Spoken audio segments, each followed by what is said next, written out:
Good afternoon, everybody. It is 2:30 Central, and you are watching the OrbitCon panel on asexuality and aromantic. Ace Arrow panel. I guess that's the actual official title I'll use.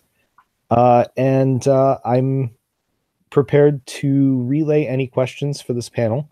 If you have any questions during the course of the panel during its live showing, go to the-orbit.net, click on the OrbitCon banner, scroll down to the 2:30 p.m. slot where Ace Arrow is linked, and you can add a question there.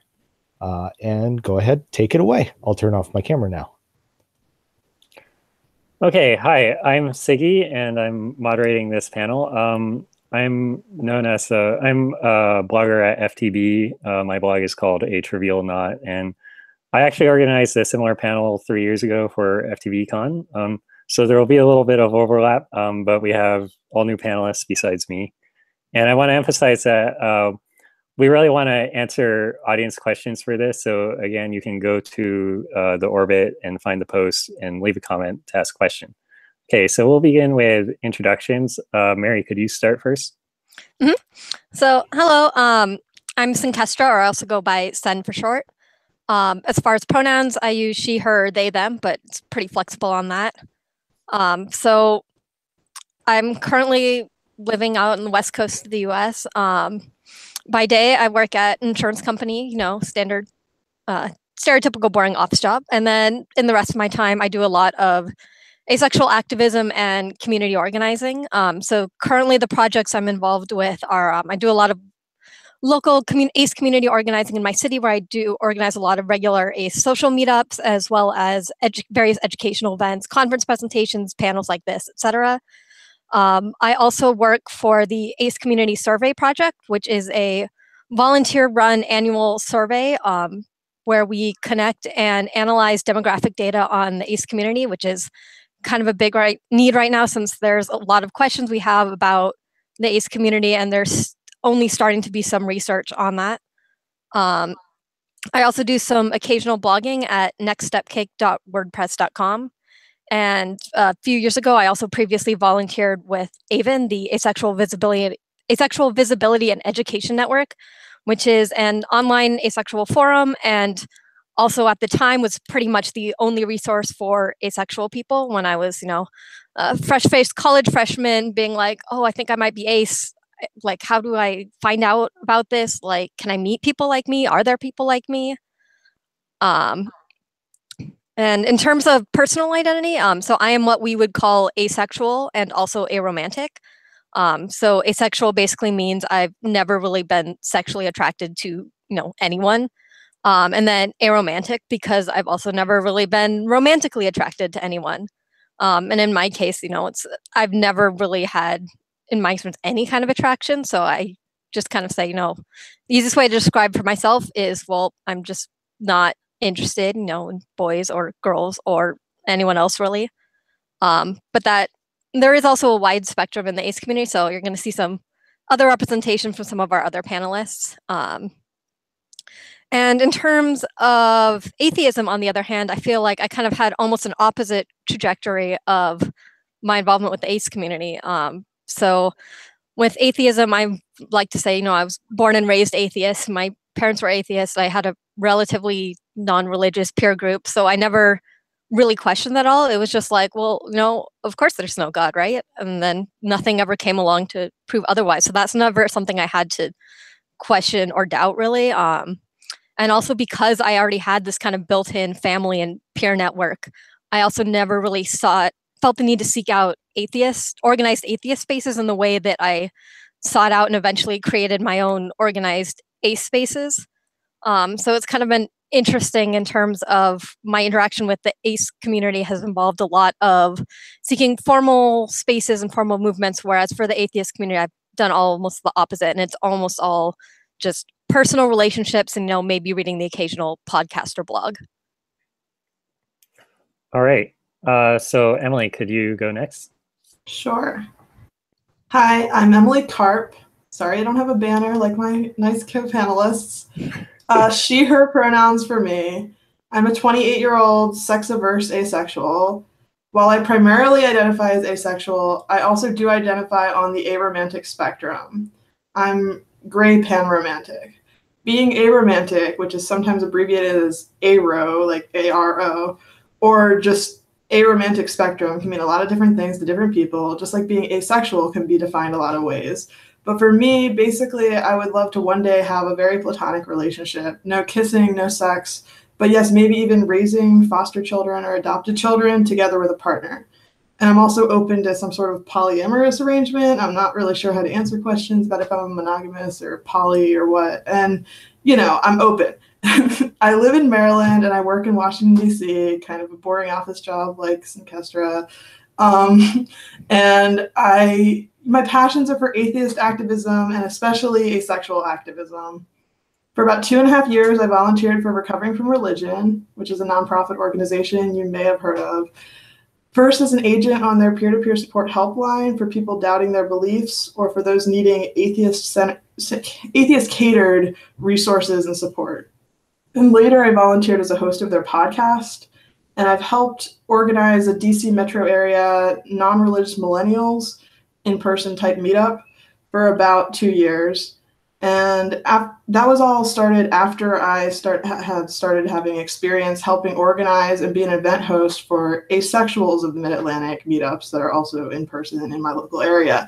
I'd been doing that for like a year before I started the atheist ones. And currently my atheist-focused activism is dying down, but I still host asexual meetups at least once a month, sometimes more. And I've been blogging for about 4 years about my asexuality under the name Love the Heaven. And recently, I've been helping start up a new organization, the Asexual Awareness Project, with a few good friends I met through Asexuals of the Mid-Atlantic. And in less than 2 months, for the first time, there will be an asexual contingent in Washington, D.C.'s Pride Parade, because a handful of us associated with the Asexual Awareness Project will be marching. We'll be carrying posters in the asexual flag, maybe some aromantic flags, etc., and we're going to be following in the footsteps of ACEs in other cities. And also with 2 co-hosts, I'm starting a brand new podcast on the intersection of asexuality and fandom. The name of that podcast is going to be Ace Interpretations, and we're hoping our first episode will be released within the next month, but we will see. The exact timetable has not been planned, but we already have recorded the first episode, and we're pretty close. Ace Interpretations. Okay, great. So I'm next. My name is Siggy, as I mentioned before. My pronouns are he, him, and I live in the US on the West Coast, actually pretty close by to Synkestra. I recently got a PhD in physics, although I'm currently like between careers and trying to switch out of physics. And as I mentioned, I blog at FTB. I blogged for a very long time. So as far as my identity goes, I identify as gray A, which is short for gray asexual. And that's a term referring to the broad spectrum between asexual and non-asexual. You could say that technically I'm not asexual, but we tend to group people all over the spectrum together. And whenever we say the word ace, that's actually not just an abbreviation that refers specifically to the spectrum. So in addition to identifying as gray A, I also identify as gay, and I'm actually in a romantic and sexual relationship with a non-ace guy, and we're engaged. And so it's kind of like a situation where you have a bisexual guy and he's in a relationship with another guy, and people just kind of assume that he's gay, or ask him like, "Oh, are you just gay now?" But no, he didn't stop being bisexual, because being bisexual is not about just your current relationship. Sexual orientation isn't about your current relationship. It's about, your experiences with attraction, your feelings and stuff like that. So I'm still asexual spectrum, even if I'm in a relationship. And also I'm actually aromantic spectrum, despite being in a romantic relationship. I guess I would consider myself gray aromantic or something like that. So I've been involved in both ace and atheist activism for like about a decade. So most of that is like blogging. I've just blogged for a really long time. So if you count that as activism. I also participated in atheist student groups for 9 years, which is a very long time because I was doing it as both an undergrad and a graduate student. My experience with that is that actually I'm really bitter about it. I was pretty angry with the group by the end. I feel like I wasted a lot of time. So I'm sort of like in the group of disillusioned atheist activists who doesn't really want to spend any more effort like building this movement up or anything. But I'm here at least, so here's that. As far as ace activism goes, I do a bunch of things. So I launched a group blog called the Asexual Agenda, which is intended for ace and aro audiences. And I've also done some panel work, although I do fewer of those these days. And also I work on the ACE community census, which is like this big annual survey that we do. We take a bunch of data on online communities. I'll probably bring up that data at some point during this panel. Actually Senkestra works on that too. Okay, so that's my introduction. Should we move on to the first question? Okay, so we just want to like develop a little bit more about our personal narratives first. So my question is, how did you figure out that you were ace and or aro? So how did that happen first? Mary, you can go first. Sure.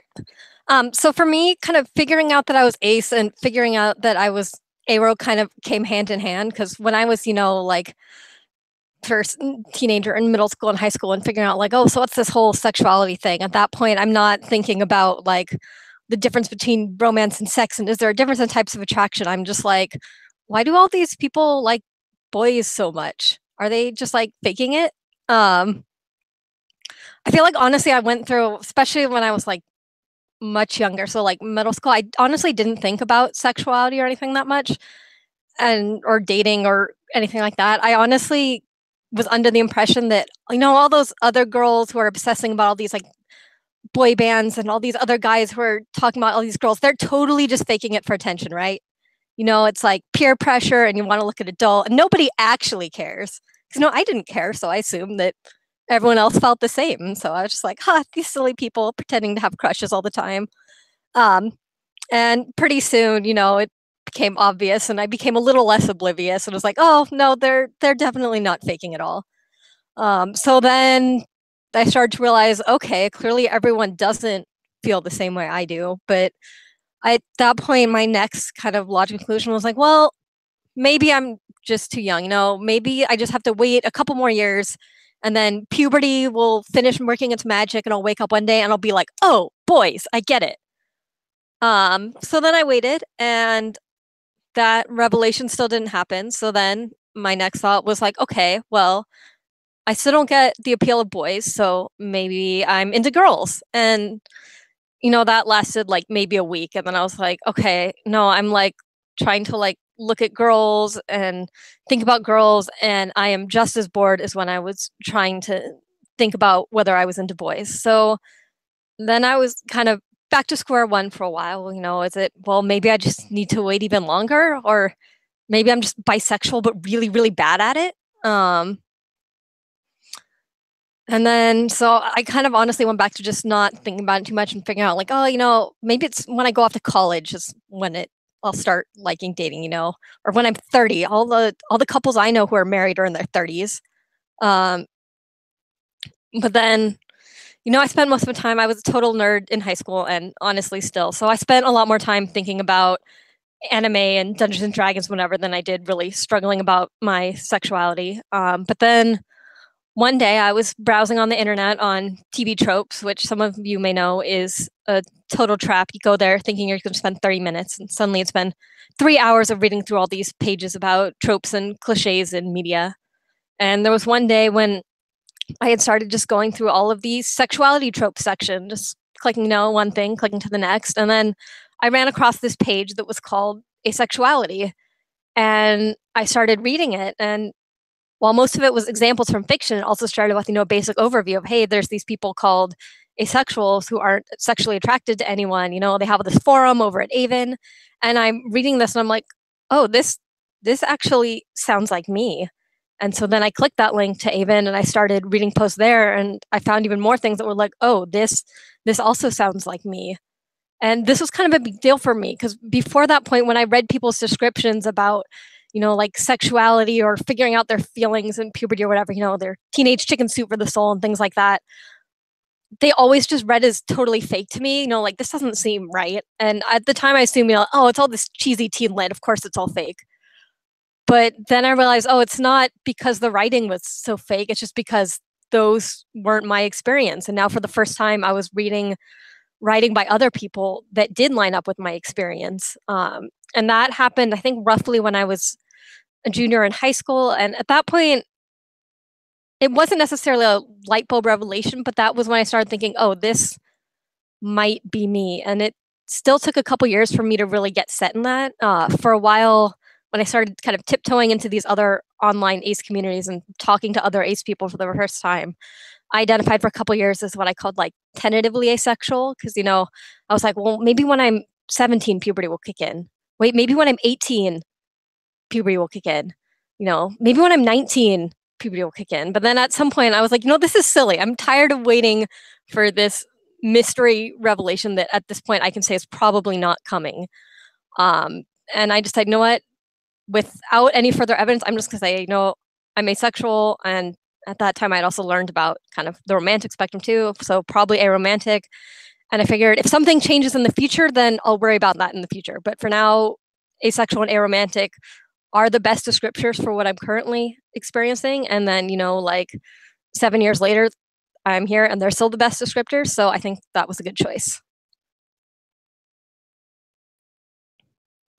All right.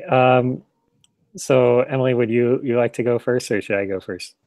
You should go, I think. Go ahead. Okay. Right. Okay. So I guess I went to an all-boys high school. It was a Catholic high school, actually. And so I think throughout high school, I wasn't really interested in anybody, but I just assumed that it was because it was an all-boys high school. And then through college, it was like, well, yeah, I'm still not really interested in anybody. And the primary narrative I was actually interacting with was this idea that a lot of guys have trouble finding partners because they become really attracted to some girl and they can't bring up the courage to actually ask her out, or they do and they're really bad at it and they turn her off. And that's sort of the narrative I was interacting with. And it was but there isn't really a girl that I'm interested in, or there hasn't been the whole time. So what's up with that? That how does that work? And I actually remember having a conversation with some of my best friends at the time, oh, what does that mean? I don't have crushes. I don't feel attracted to anybody. I don't know. That's kind of, I was kind of confessing to them, and they're like, it's okay, you'll find somebody eventually. But in my last year of college, at one point I just Googled the word asexual, and at the time, and probably still now, the first hit you get is to Avon, which is Asexual Visibility and Education Network, which was really the one big source you'd go to at the time to get asexual information. It was really the only place in town, the only big community. That's no longer true anymore. So these days, a lot of people know that there are a lot of aces on Tumblr and stuff. That wasn't true back when I came out. I guess after I realized I was asexual, I was identifying as asexual at first. Then I like came out to my parents like immediately. I came out to my friends in the atheist student group, and then I thought, well, I was actually really upset about this at the time, because it's like, well, how am I ever gonna find a partner and stuff? So I felt like I really needed a community where people would talk about like sexuality and stuff like that. So I ended up like participating in the queer student group. And I did that for a few years after that too. And I guess during that time, I also started identifying as gay. And part of how that process worked was, I mean, before, I think maybe I always had a little attraction to men, but I never really would have registered because I would have expected a lot more to be there for it to count. But like after I was identifying as asexual, I was like looking around for any little clue, and I found a little clue, I guess. So I guess after about half a year or something, I started identifying as gay and also gray A. So that's my story. Emily, if you don't want to tell that part of your story, you're welcome to skip it. I mean, I guess the super Cliff Notes version is, I didn't think about it that much, and I felt kind of, am I bi briefly, like once in high school and once in college. I thought about it for a good like hour or two, I don't know, each time, where I'm like, I feel kind of like, is there a chance? Because, I kind of have equally no feelings towards both men and women. I didn't know about non-binary people at the time. And, I was like sort of questioning here and there, but mainly I was just like, there's this term in the aromantic community of a squish, which is kind of like a friendship crush, or really wanting to be friends with someone, or having some kind of platonic strong feelings. And I think I had a few squishes on guys that I convinced myself were crushes, but I basically had no experience trying to date and just managed to get through graduating college without dating, at which point people were like, you really should date. And everyone assumed I was straight, so I assumed I was straight and just really inexperienced. I thought, I definitely don't get the appeal of sex, but maybe once I fall in love, I will, or something. And at some point around when I was like 20, I think, when I was in college, one of the atheist people I follow on Twitter actually was tweeting about having asexual friends and linked me to the AVEN frequently asked questions page about it. So I had in the back of my mind that asexuality existed, kind of, although I don't think I fully believed it was real 100% the first time I came across it. I was like, that sounds really something I should keep in mind since it's so much like me, but at the same time, I'm gonna just pretend I'm straight for a while longer. I don't know what it was, but eventually it took until I was like 23 and had tried dating a few guys through online dating and was like, kissing does nothing for me. There's nothing wrong with these guys. I'm trying to figure out if they're not my type and I'm not attracted to them, but what would be my type? I can't think of anyone like, so I revisited asexuality in depth and decided I was asexual by like the end of being 23 years old. And now I'm 28 and I've been identifying as asexual very happily for over 4 years. So. All right. So I want to remind everybody who's tuned in that we are accepting Q&A throughout this panel, not just at the end. So you can go to the Orbit page, the Aro Atheists Orbit page, and you can submit questions there. In the meantime, we're just going to keep on talking about our own decided topics. So continuing in the personal narrative vein, what I want to ask is, so we all have like different religious backgrounds. So my question is, what is your religious or non-religious background, and like to what extent have you interacted with atheist communities? Like, what's your impression of these atheist communities and stuff? So I can start. So as I mentioned, I participated in atheist student groups for like 9 years, and that really started in college as an undergrad. I guess I came out as an atheist maybe as a sophomore, and I came out to my parents through my blog because I had started a blog at the time, and I was just blogging about atheism. It seemed like a natural thing to blog about because I was inspired by the likes of Pharyngula and the Bad Astronomy blog and stuff like that. Yeah, I came out to my parents by blog, and I recall that my mother at least was a little upset. Yeah, I guess I missed the part where I explained that I have a Catholic background. I'm like a second generation, half Filipino, half Chinese Filipino person. So my mother having immigrated from the Philippines, and the Philippines is like I don't like 90% or more Catholic. So I have a Catholic background, and actually my father converted to Catholicism for the marriage. So we were Catholic, but we weren't very Catholic. Like we were kind of nominally religious. And I went to like church when I was very young until I sort of refused to go at some age. And I went to CCD, with, Catholic kids know what that is. And I went to a Catholic high school, a Jesuit high school. But after, I remember like in my last year of high school, we took like some apologetics class, and I was like, this is really interesting. I'd really like to have some reasons to believe in the thing that I supposedly believe.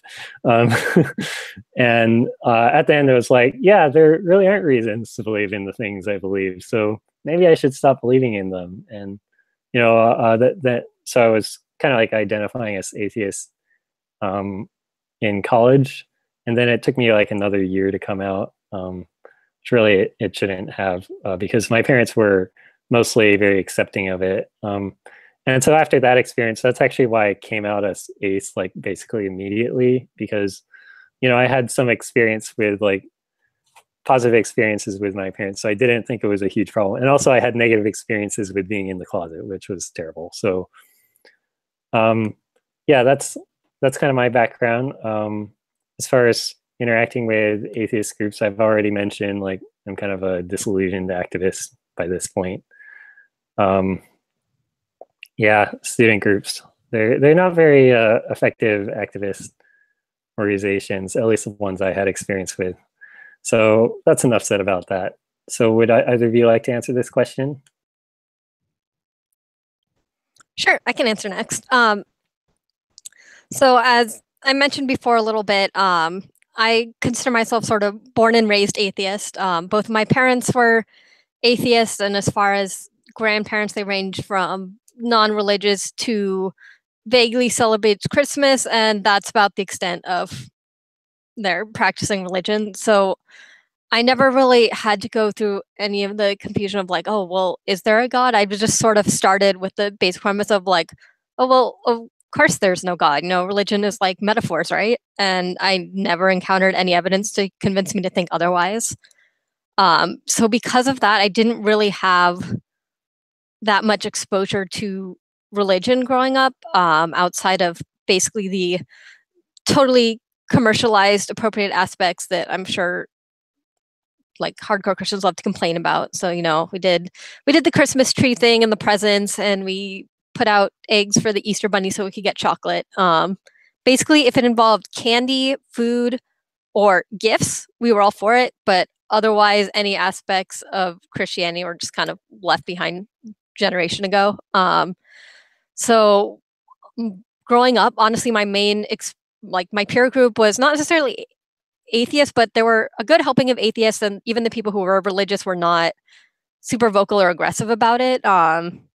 Honestly, the extent of my exposure to religion was basically I did attend a Jewish preschool, which I barely remember, and I went to a whole bunch of bat and bar mitzvahs, but that mostly gave me an appreciation for challah bread and grape juice being a great combo.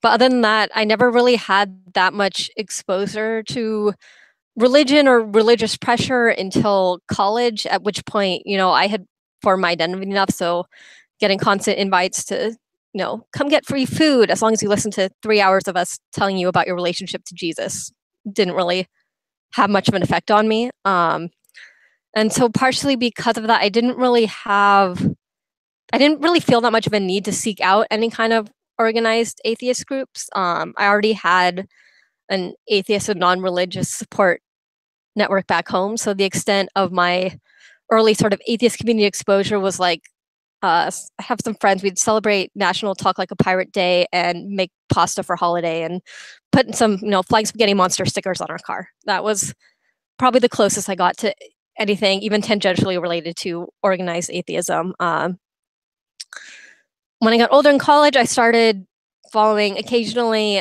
some atheist and skeptic podcasts and blogs, but it was frankly on and off. And honestly, I found them more useful for talking about science and science news than I did for atheism per se. As far as exposure to organized atheism, the closest I've got, I did attend a couple meetups of a local atheist group that did some like discussion groups and board game nights. I think I went to maybe 2 or 3, and then I just stopped going to the schedule. It just didn't work well for me. And it was sort of like, it was in my phase when I was trying to find meetups after college and make friends, and attended tons and tons of meetup groups. And it was not bad, but also didn't really give me anything I couldn't get out of the personal connections I already had.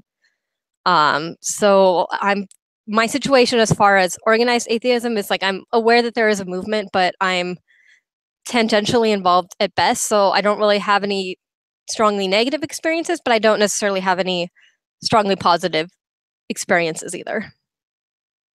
It's sort of, I don't know, it's something I sort of take for granted, I guess.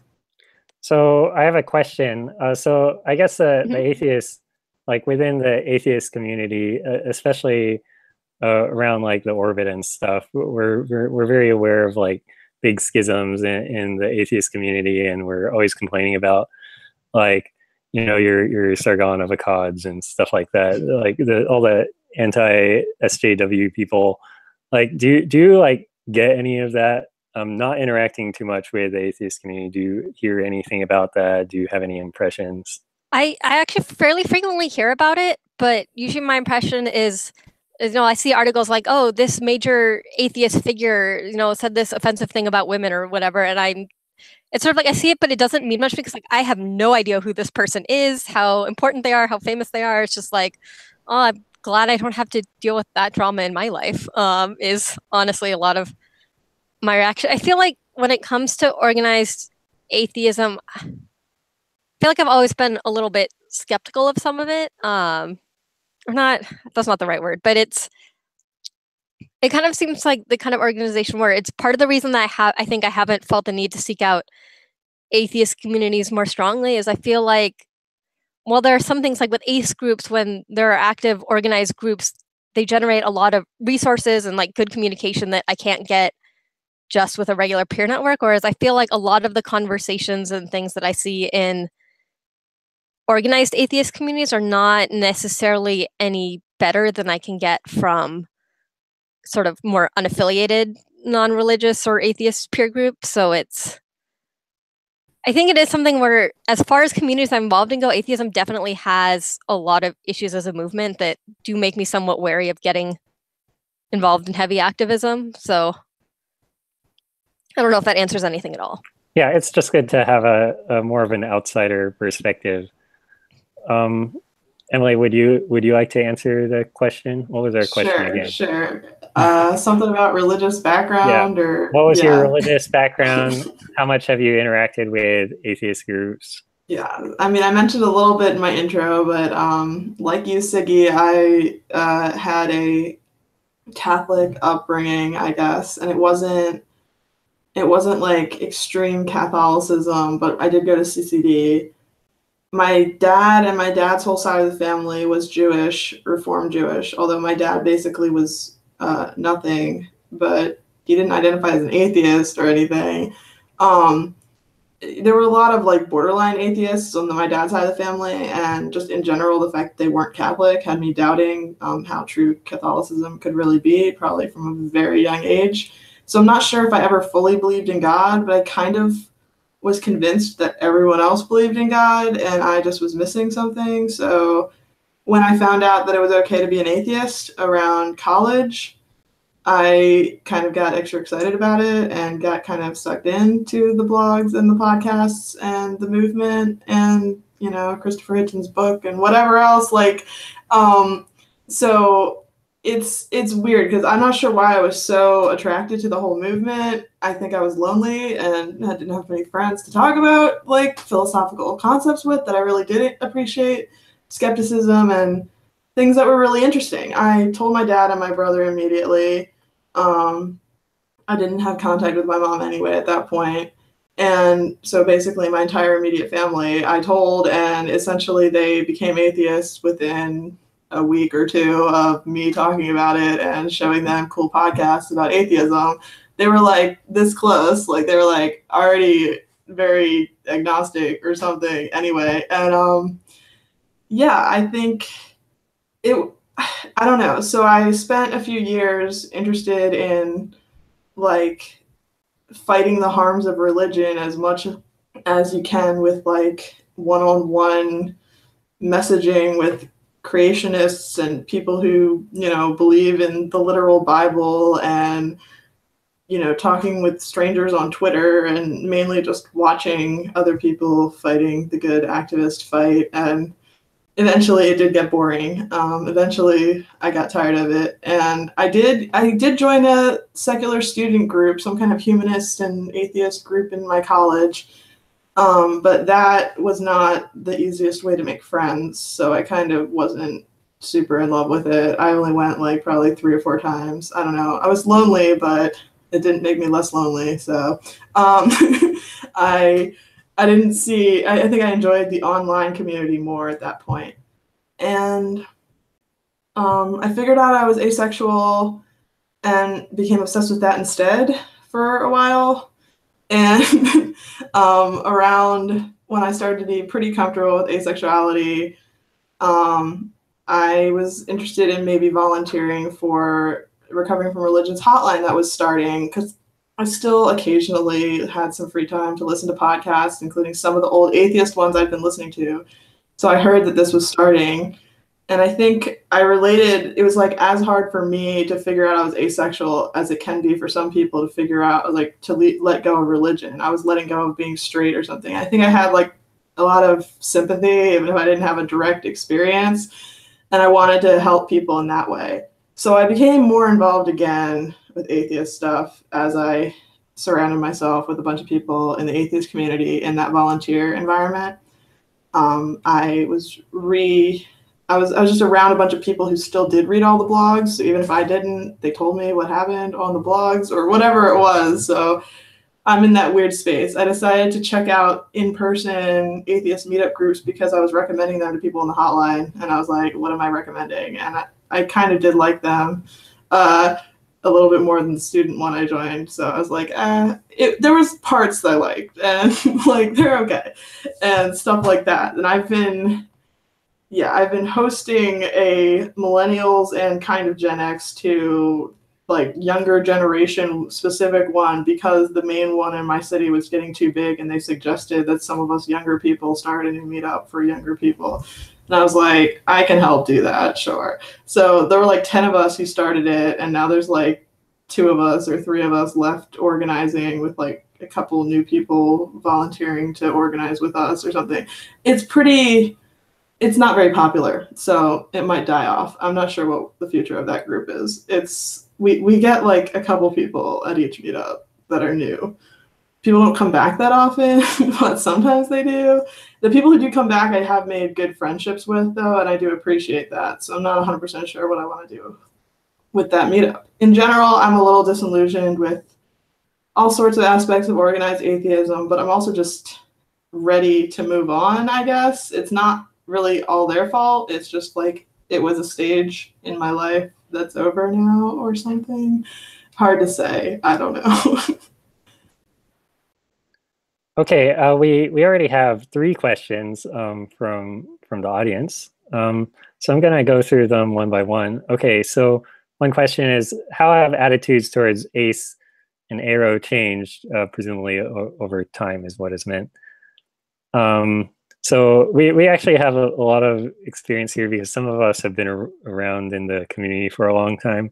So I remember back in, to put a date on it, to date myself, in 2009, I remember that we would be excited about anybody even mentioning us. Like if they mention us in a list of orientations in their glossary and they never talk about us otherwise, we'd be really excited about that. Today we're less excited about that. So, you know, our standards have raised a little. Honestly, it's still exciting. It's Yeah. not very common. I mean, let's be honest here. But yes, it's less exciting. Right. So I guess the primary attitude we used to encounter like a decade ago was that nobody's ever heard of us, and people are like, so that's like exists, like, are you shooting just make that up? And there were people would just kind of be responding to it like they've just heard of it now, and they just off the top of their head they think of a response, and it's usually something skeptical or something. These days there's more awareness, which also comes with more like backlash type reactions. So you have you have like there's some contingent of people who are like insisting that ace people don't belong in queer spaces and stuff. I try not to interact with those people. Do either of you want to answer this question? Yeah, so I can answer a little bit as well. So I also first started getting involved in ace communities online around 2010, so around just a little bit after Siggy. And I would also agree that the overall change has been that when I first got involved in ace community, the predominant attitude that people had towards ace and aro people was, huh? What? Like people didn't really have any kind of preformed opinions about us, positive or negatives, because they really just had never heard of it never thought of it as an option. So the primary reaction that we get would be, 30 minutes of question and answer, which sometimes can be great. I do like playing the educator role, and sometimes is really distracting. Like if you're on lunch for a group project and somebody asks where you were last week and you said, oh, I went to an ACE meetup, and then it was just instant conversation killer. It doesn't matter what you're talking about before. It's now a 30-minute question and answer about, wait, so what's asexual? Like a plant? And going through all of that. Whereas speeding up to today, there's been a huge increase in awareness. So like when I first started coming out as asexual, like I knew I would have to give the basic definition, explain everything. And now I can be like, oh yeah, I'm asexual. And people will be like, oh yeah, like on BoJack Horseman, or there's there's an ever-growing amount of popular media that have asexual characters, asexual story arcs. When I first started going to like queer and ally social groups, they like, maybe if I was lucky, they had heard of the word asexual, even if they hadn't really heard of the definition yet necessarily.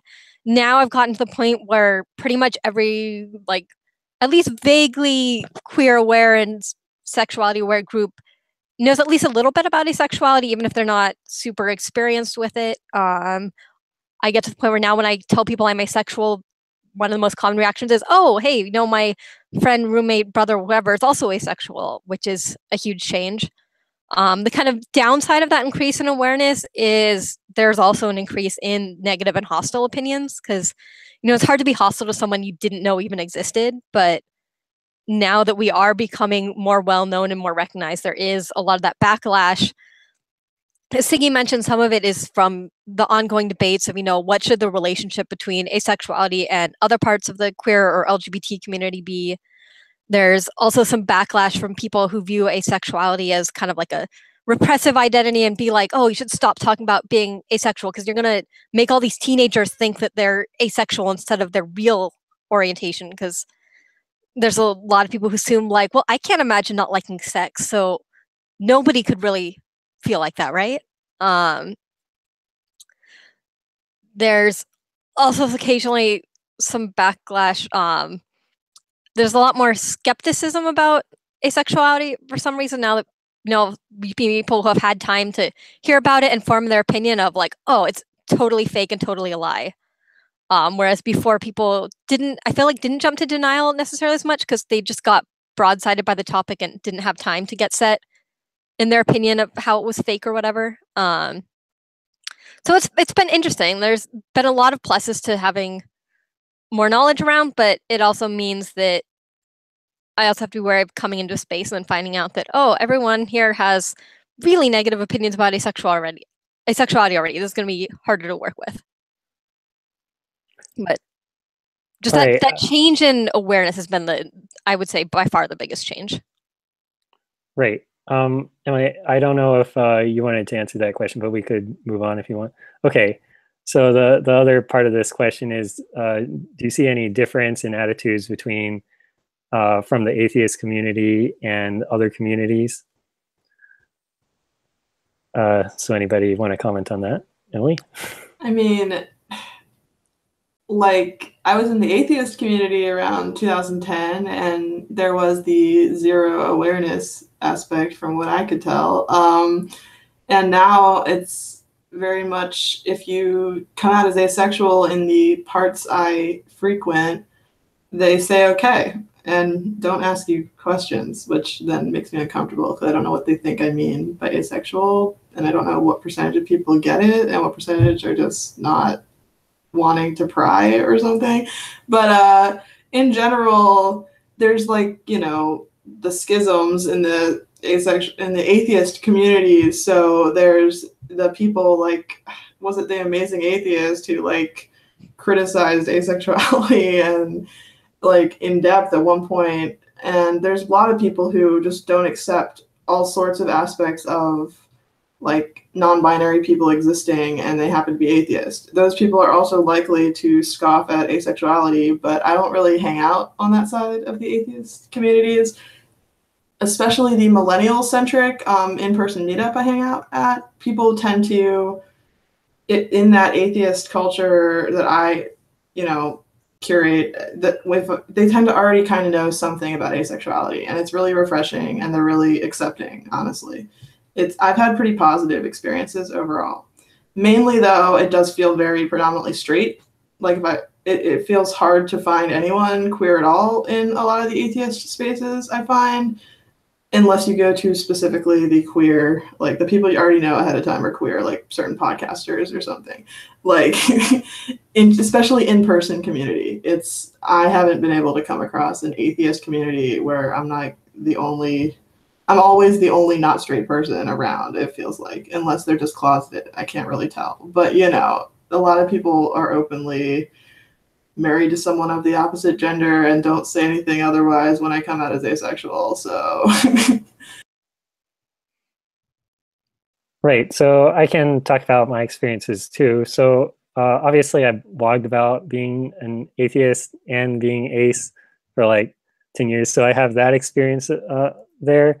For the most part, like, I don't know that like atheists are necessarily any worse than anybody else. I think there are a few particular reactions that atheists give that maybe are unusual, not necessarily worse, but things like, I think there's a general attitude among atheists that they think of themselves as very pro-LGBT, but they're really mostly in it because they think they're doing better than religious groups, and they want to do better than religious groups. And then like asexuality comes up, and they don't really know how like that even interacts with religion. And again, like the predominant response though is just people not really understanding what it is in the first place. And I mean, I did come out when I came out. I did immediately come out to the atheist student group, and I did get positive responses. But I think I didn't necessarily get the support I needed, which is why I went to the queer student groups. And you know, that's completely valid because you know you go to the queer groups for that kind of support. You don't necessarily go to the atheist groups. I would say that during grad school, I think the tendency was that I didn't really come out to people. Like, it just doesn't come up a lot because like they don't really talk about that sort of thing, like sexuality or anything. And so like if I didn't come out for a period of years, it's like, well, I guess I'm de facto in the closet. It's like, you know, people know I'm gay, right? Because they know I'm in a relationship. But like coming out as ace, it's like you have to actually make a thing of it. Whereas coming out as gay, I just sort of refer to my partner, which I do all the time because I have I value his opinions and stuff.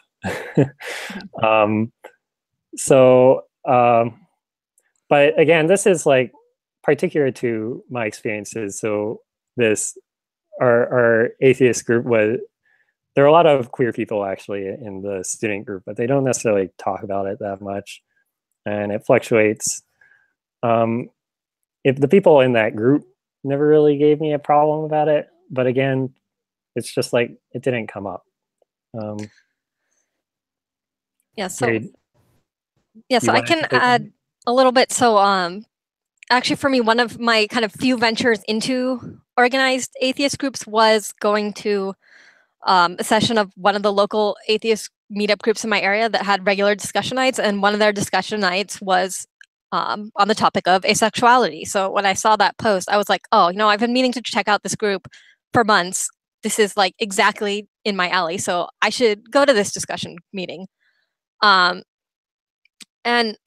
based on that, and then occasional interaction with other individual atheists, my general impression has been that honestly, there isn't that much of a difference in attitudes between atheists and other communities. I would say, this might be a little mean, but I would say the difference is that atheists think their attitudes are better than other communities, even though honestly, they tend to be exactly the same. But I think part of that is one of the, I think, most common sort of, not necessarily negative, but not great either reactions from the atheist communities is because there is also a lot of that interaction between, you know, atheism and skepticism. There are a lot of people in atheist communities who kind of have a habit of immediately upon learning about a new thing, they're like, I must take a skeptic approach to this. But when you're trying to be skeptical about something, but your knowledge base is, oh, I just met some ace people 5 minutes ago, that tends to lead to a lot of using very logical sounding buzzwords to say things that could easily be disproven if you spend about 10 minutes researching on the internet. And that's a question, that's not just an atheist thing. That's something we get all over the time when people are like, well, I took a psychology class once and I think they said something about sex that proves you're wrong. And that's, you know, people all over do that, but it's that kind of approach to trying to skeptically break down asexuality is something that I think is a little more common in atheist and skeptic communities. Honestly, the weirdest thing about my interaction with atheist and communities and talking about asexuality was that there was at least one, and sometimes I think it was like 2 or 3 people who have made comments on, you know, like, oh, isn't it great how you can form these like more meaningful and spiritual connections with people because you're not depending on sex? And I just was a little taken back. So like, really, we're getting the line about how we're spiritually superior in the atheist group. So that was kind of unusual because there are, you know, the flip side of the people who like to be negative is the people who kind of weirdly idolize asexuality, and they're like, oh, you're not weighted down by the sexual desires and you can go to an enlightened plane and cure cancer with all your free time. And no, I just go on the internet and watch weird, funny videos in my free time. So it's not necessarily any more enlightened. That's kind of thanks, but no thanks. But honestly, it's the range of reactions in atheist communities tends to be fairly similar to non-atheist communities. I don't think they're any better, but they're also not that much worse.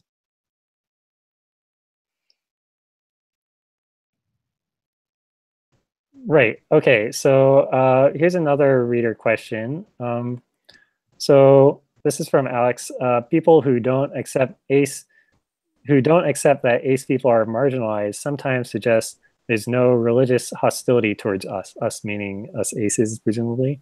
How does that compare to people's experiences here? So, you know, what's your experience with like religious hostility towards aces and that sort of thing? I mean, I don't think I had much experience with religious hostility towards LGBT people in general, so it's hard to say much from a personal perspective. I've read things online to see specific things, but basically, yes, I think there might be some degree of less open, specific hostility towards asexuality, is in part because of lack of awareness. But there's still, religion heavily promotes a very, you should get married to someone of, the opposite gender narrative, and you should be having sex with them in that marriage. And it's, depending on the religion, there's different avenues for this, but it's still not super ace or aromantic friendly religion in general. So I don't know. Yeah, so I guess because I have a similar background, it's kind of hard for me to tell personally, because I came out as atheist like a year or two before coming out as ace, and my parents had already pretty much accepted that. And I mean, I'm not really sure how it interacted, but I would, because my Catholicism never really overlapped with identifying as ace or aromantic. I can say that I did sort of grow up with this idea that the most important thing in life was to like get married and have kids. Like that, like I guess this was usually contrasted with like success in terms of career or something like that, because I guess the idea is you focus on what's really important, and what's really important happens to be getting married and having kids. And like, okay. And I don't know how much of that really comes from Catholicism. It's kind of hard to tell, because again, my parents weren't really that strongly religious. So again, though, I have read many. So as I mentioned, I run a group blog, and I also try to keep track of blogs. And so I do come across a lot of like stories of like Christian asexuals, and a lot of stories people talking about how their church doesn't really accept the idea. And I mean, for most of these people, it isn't necessarily a reason for them to like leave religion. So like whenever I talk to atheists about this, like, and I tell atheists, oh well, actually Christian asexuals have a lot of issues with their churches pretty frequently, and they're like, well, yeah, because religion is terrible. And I'm like, well, these people don't necessarily, like, the people I'm hearing from this aren't considering it a reason to leave their religion. I mean, so I have to be like respectful of these people. So it's kind of awkward, like being an atheist activist and also like running an ace community. I can't risk being exclusive of people, because like even religious aces, they need a space to be too.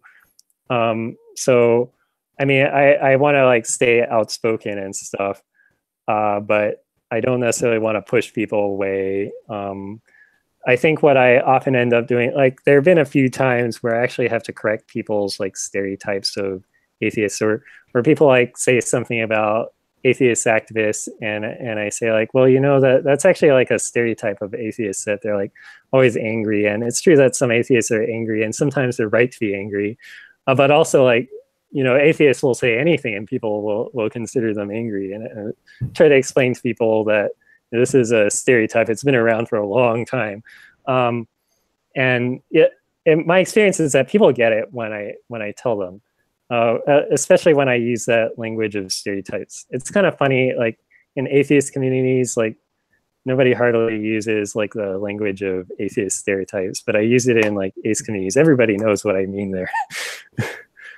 Yeah, I think one thing I was thinking is just like I grew up really liking the TV show seventh heaven, actually, when I was questioning my religion is part of it, I think. And that's part of why my username is Love the Heaven everywhere on the internet. And basically, like, this narrative is all over society that you should, like, it's better to wait till you're married to have sex and that kind of thing, where expressing sexual desire at all when you're not yet married is kind of sinful. Even if you're not explicitly religious, kind of bleeds over. And that the more religious your community is, the more you hear from like Mormon people or evangelical people in purity culture who are ace and were confused because it was easy for them to follow the rule of no sex before marriage, or it takes them longer to figure out their sexuality because they're in that community.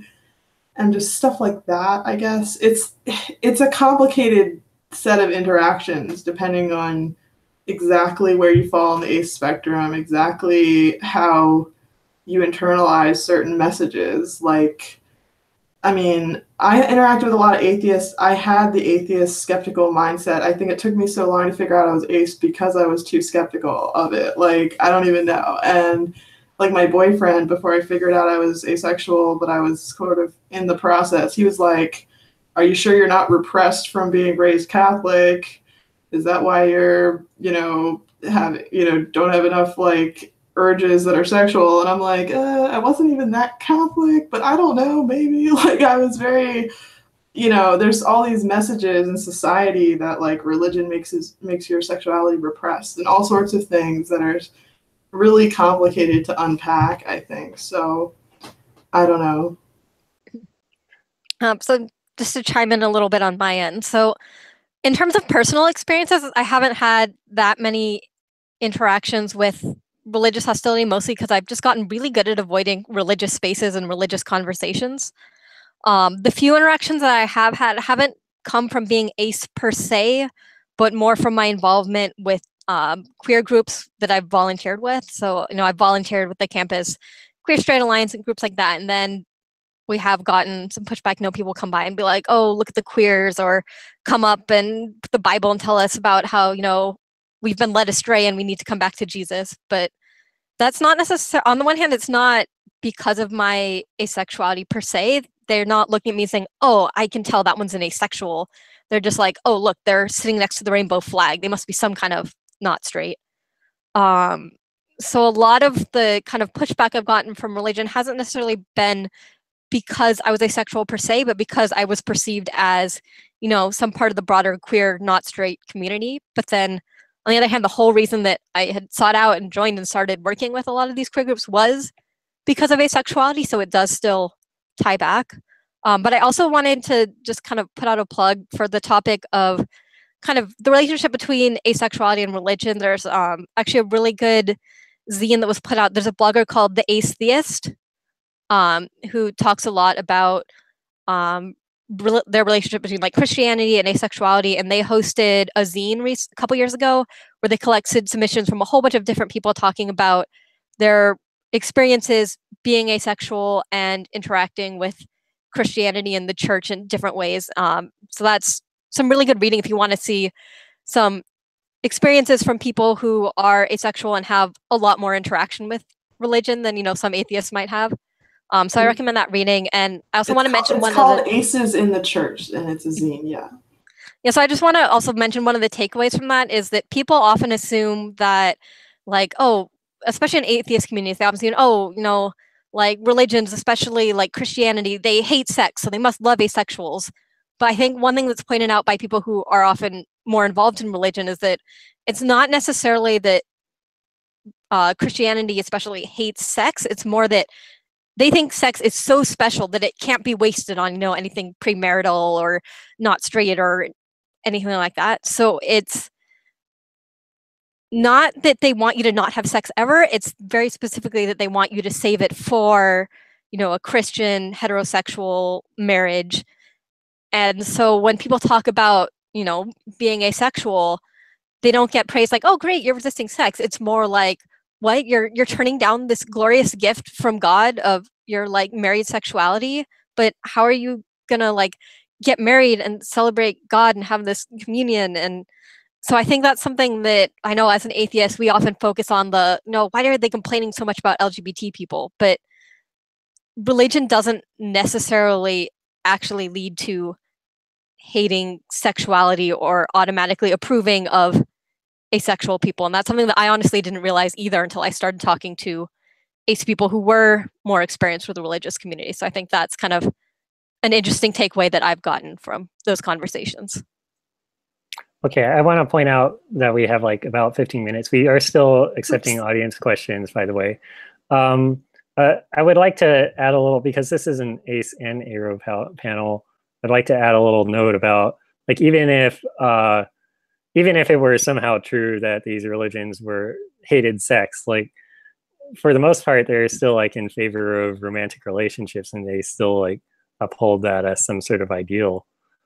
I mean, even in Catholicism, so you have like the order of priests who are celibate, but that's not really the ideal for anybody who's not pursuing priesthood. So there's also like this part where they're really putting this value on romantic relationships. Do either of you want to comment on that? Yeah, I mean, the priesthood is very specifically for men, by the way. So you're kind of not allowed to take that path anyway, if you were Catholic. But yeah, you're supposed to be sacrificing something in that idea of celibacy and lack of romantic relationships. And I don't know. I think aromantic stuff. Aromanticism is complicated, and the simplest, the most, the type that Sinkestra can most easily attest to, not dating and not, not having romantic relationships. From what I've heard, in most religious communities, once you get to a certain age, there's nowhere for you to go if you're still single. There's all these couple-centric and family-centric expectations. If you're also child-free, you probably will be left out even if you are in a couple, but it's much more of an extreme thing if you're like single and have, like, you're expected to be looking for a romantic partner. So yeah, religion isn't good with a variety of human experiences in this regard. Mm-hmm. Yeah, and I think it's also worth putting in a plug that, especially when it comes to attitudes towards like sex and relationships and also asexuality, that's something that differs a lot between religions. So, the kind of comments you're going to get from someone who's Christian are often going to be really different than what you might get from someone who is Muslim or Jewish or some other religion. So I think that's also worth thinking about, that how you get perceived by religious communities is really going to depend on which community it is. Definitely.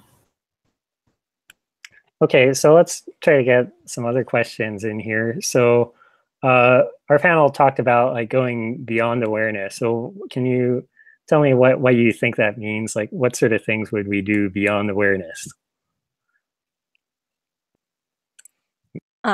Here, so I can talk to that first, because this is my whole spiel. So honestly, so especially in early communities, especially as ACE visibility and education network, the keywords visibility and education were often kind of some of the first goals that the ACE community pursued for those who are kind of not as experienced with the history.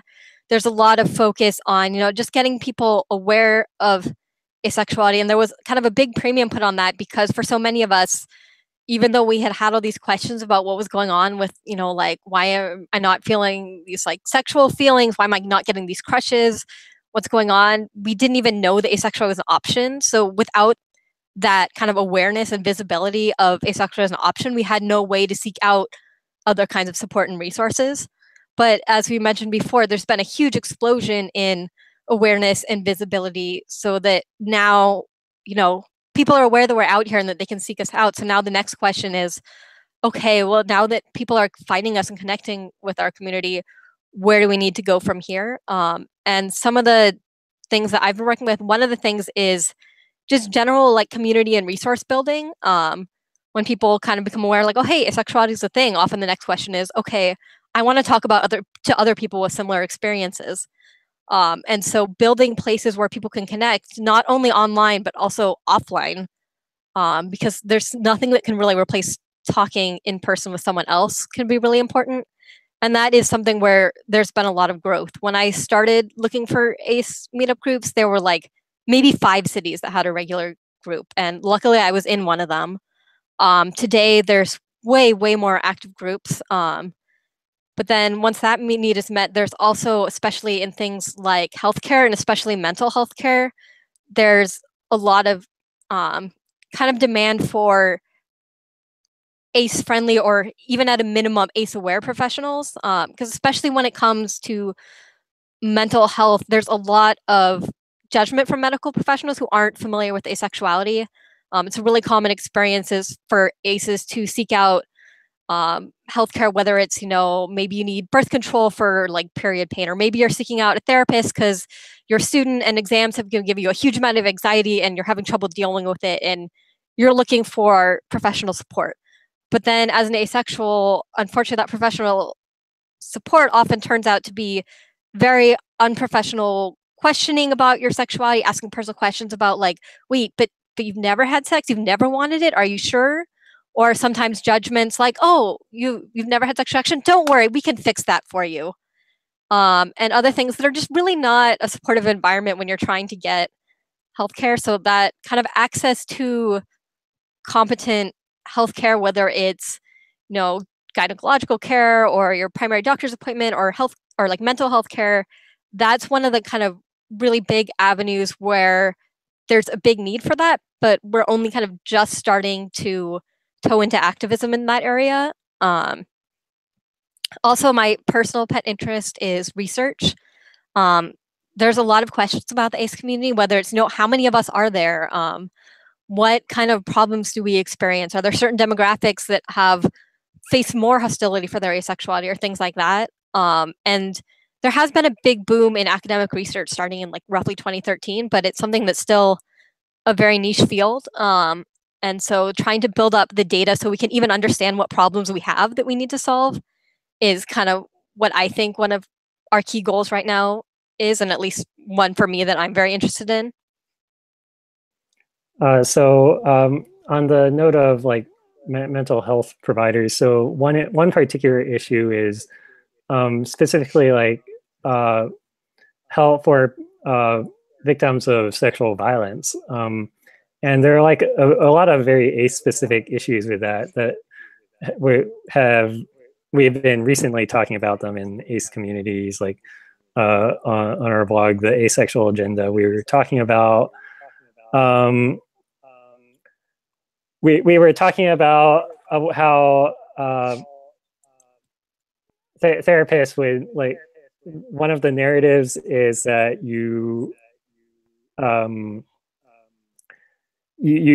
recover by like having sex, or that's one of the ways to get recovery, or once it's an indicator of recovery. Like there's a little echo here, actually. I don't know who it is. It might be you, Mary. Could you mute it? Thanks. It's very distracting. Right. Okay. Right. I was saying that mental health care providers, like sometimes they suggest that you should be having sex to recover, and people outside of mental health care suggest this too. And like, how do you know that you're really ACE and it's not just a result of trauma? So that's like another issue that we're very concerned about. Yeah, basically treating all of your experiences that you define as asexuality as instead, well, in this case, it's clearly a symptom of not being recovered yet.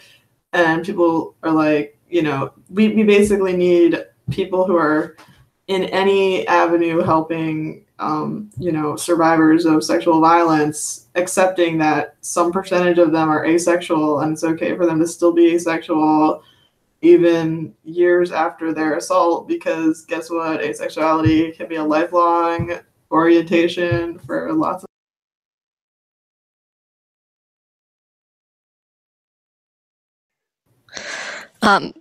So also I'd like to add just one other thing related to that question, which is another thing that's important in terms of ace activism is developing resources for also specific subsections of the ace community. So for example, we talked about how there's been a huge increase in ace representation in media, but that's almost exclusively been depictions of, it's mostly been depictions of what we call romantic asexuals. So asexuals who often still experience romantic interest in other people, maybe want to form romantic relationships.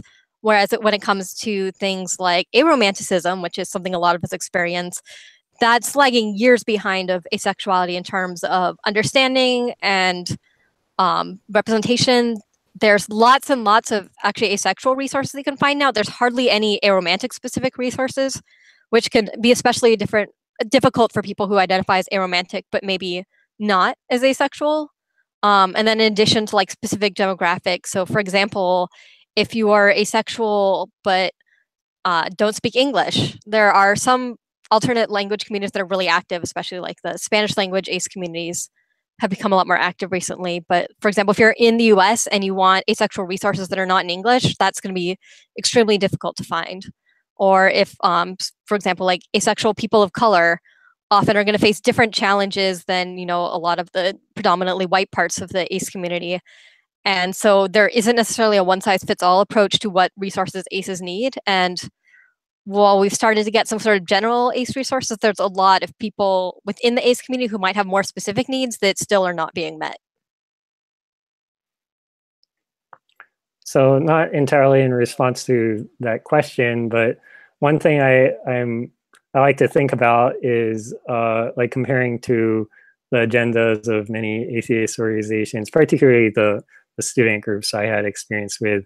So I find it kind of funny that to compare the two groups and see like, well, actually, isn't it kind of odd that the atheist groups never talk about this? And one thing is like in ACE communities, we have a lot of emphasis on just people interacting and sharing personal experiences and stuff, because that's very important. That's why a lot of us are here. We sort of need somebody to share these experiences, because that's something a lot of people take for granted. They just like share experiences of everybody around them. But for a lot of us, we don't really have that support. So that's why we come to the community. And with the atheist groups, I find it funny, like they don't always talk about personal narratives at the discussion, the official discussion, but then we talk about it like endlessly after the groups, like when we go to dinner. And I always thought it funny, like they obviously want to talk about this, but then they don't. And I kind of wish that like atheist groups would have a little more self-reflection about what they're trying to do and stuff, and try to understand themselves in comparison to other social movements. So that's kind of a tangent. Anybody want to respond to that, or should I try to squeeze in one last question? Yeah, squeeze in another question. Okay. So what does it mean to have a community that's defined by a lack of something, be it like supernatural beliefs, sexual attraction, or romantic attraction? Any comments? Okay, well, I can comment a bit about that. I think that's something that I wanted to bring up, because especially in this context, I think that's one of the things that's been interesting and kind of a commonality between my experience both as an atheist and as an ace and aro person, because once kind of people find out about asexuality, even if they're kind of positive about it as a personal identity, there's often a lot of confusion about like, okay, so you're not sexually interested in anyone else, but like, why do you need to talk about that? Why do you need to like go meet other people who like that? Do you just spend all your time talking about how you don't experience that one thing? And like, well, to be fair, we actually do spend a fair amount of time talking about how much we don't experience that one thing. But I think one thing that people don't always realize when it comes to things like ace communities and atheist communities is that even within communities, I think people don't always realize that there's often a lot of kind of cultural connections and kind of secondary experiences that result from not having that first thing that really do bind people together. And so whether it's, you know, like inside jokes that you can share with other community, or just that resonating experience when you go like, oh, you know, that thing where, and everybody's like, oh yes, I know exactly what you mean. like the fact that we lack sexual attraction or lack a strong belief in God or whatever it is, that also has sort of positive effects on lots of other things in our life. And so those kind of secondary effects are some of the many, many things that we do want to talk about. And so I think that's kind of an interesting both in a way. There are two things where people often assume, like, why would you need a community for that? But it turns out actually having communities for these things is hugely helpful. Yeah, one thing I was also thinking is that there's different, like, there's so many different ways to be asexual, right? There's different romantic orientations, there's different ages you were when you figured it out, and different, you know, there's a gray spectrum for asexuality and all of those things. And there's also similar complicated things with atheism, and I think people are really interested in hearing, oh, we both do lack a belief in God, but we came to it from such a different angle, or we had such a different culture around us, or our parents treat us so differently because your parents have this kind of belief in God and mine are atheists too, or whatever it is. And I think it helps you understand the world and understand yourself better when you have these discussions where, like, everyone is an atheist is assumed, or everyone is asexual in some way is assumed, but then you go deeper into how that doesn't mean we're all exactly the same. Obviously, even in terms of the atheism or in terms of the asexuality, there's a lot that we are still different people and with really different experiences about that we can learn and, like, understand over time. Okay, I'm not sure if we have any time for more questions. Jason, are we, like, do we have to wrap up now? If you had a short enough one that could go about 3 minutes, that's about the best that you could do. All right. Okay, let me try to squeeze in one more question. Okay, so what do you think atheists should do to make more aro inclusive spaces?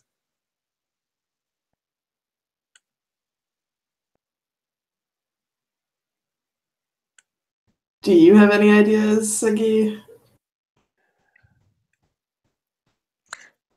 Well, if you're not answering it, I can actually chime in. So in terms of things that atheists can do to make more accepting ace spaces, these are honestly recommendations that I would also give to any group that's interested in becoming more ace friendly. So the kind of main things I would recommend are, first of all, educate yourself, learn about what asexuality is, look up what some common asexual resources are, so that when we come to your communities, we don't have to spend all of our time being teachers and instructors. The second recommendation that I would have is kind of have a plan for how you'll include, whether it's ace people or LGBT people, because a lot of people say, like, oh, we're totally welcoming of asexuals, but then it's like, well, then look at your content. When you talk about sexuality or things, are you saying things that are exclusive of asexuals? Are you starting off your conversation about sexuality with, well, we all want sex? Because if you have asexual people in your group, maybe they don't actually want sex, and they're immediately going to tune out everything you say after that. So especially when you're talking about things that are tangential to asexuality, whether it's talking about sex or relationships, or assuming that people want to be in relationships, or what kind of relationships people have, think about, you know, what if somebody in this group is single? What if somebody in this group is not sexually experienced? What if someone in this group is not sexually or romantic interested in other people? Think about how that will affect your content. Some other things is also kind of as a parallel to educating yourself, is taking a step back and admitting when you don't know something, because it can be tempting when someone starts talking about asexuality or some other subject to immediately start, you know, putting on your skeptical hat and being like, well, have you tried this? Or, but what about this other research paper? And kind of realizing that, you know, whoever's talking about this has probably had years of lived experience as opposed to your 5 minutes of even the most logical thinking. So sometimes taking a step back and realizing when you're dealing with an area that's not your area of expertise can be a big thing that makes spaces more welcoming. So there's just a couple things off the top of my head. Does anyone else have anything they want to add? So I would say that my primary experience is that it just never came up.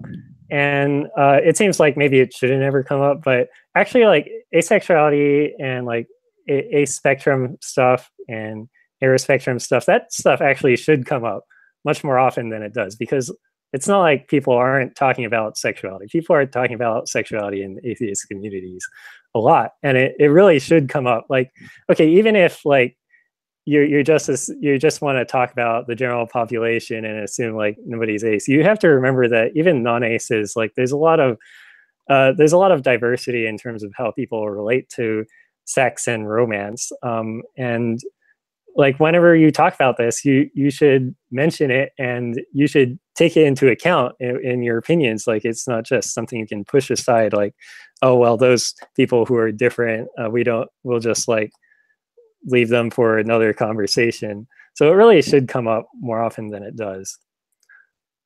Okay, just we are now pretty much at time, and I appreciate your thorough conversation. I'm really glad that we gave you an hour and a half for this, because this is a great conversation beginning to end. The next panel is on activist burnout. You can go there at the-orbit.net and click on the OrbitCon banner. Thank you all for watching. Thank you guys for participating. Take care. Hey, thank you for having us. Thank you. Yeah, thanks.